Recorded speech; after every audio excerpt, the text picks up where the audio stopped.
Aziz do'stlar, bir qadar Turkmani shaxsan Haj Abdurahim do'stimizga Hajavullo do'stimiz tarafdan bir to'pay nasib.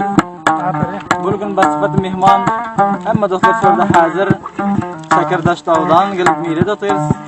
Damrada mana görüşünüz yana Amir Shajan Afifa avaz xabarinizdan xizmatlaringizda Abdulla Osmoniy.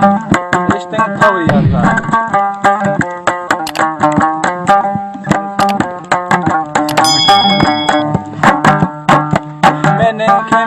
Yanan yoktur dünyada, garip görüp ayrı verdiler yada. Bizim keme garp oldular feryada, bir göreyim dimen terk ettin beni. Benim kimin yanan yoktur dünyada, garip görüp ayrı verdiler yada.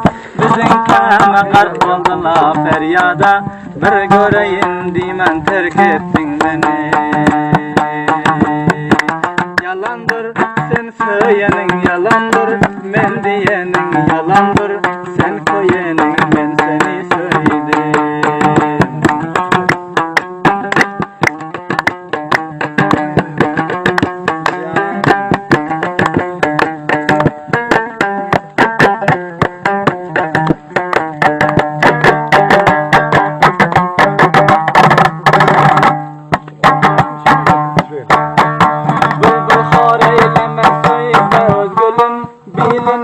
Düşüp zülfüsün gülün, habarın eşittim balıktır gelin, bir göreyim dimen terk ettin beni.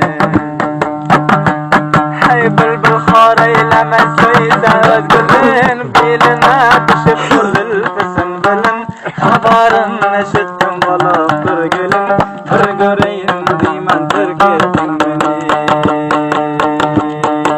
Yalandır sen söyleyenin yalandır, men diyenin yalandır, sen söyleyenin ben seni söyledim.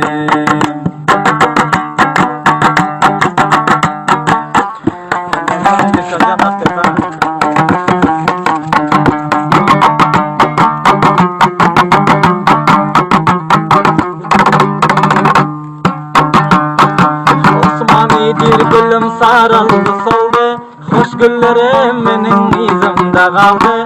Gündüzler karanlık geceler oldu, bir göreyim dimen terk ettin beni.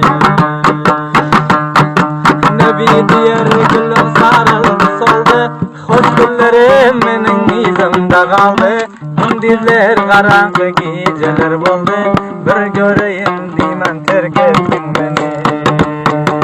Benim kimin yanan yoktur dünyada, garip sen dip ayrı verdiler yada. Bizim keme garp oldular feryada, bir göreyim dimen terk ettin beni. Yalandır sen söyleyenin yalandır, men diyenin yalandır, sen koyenin ben seni söyledim. Yalandır sen diyenin yalandır, sen koyenin yalandır, sen söyleyenin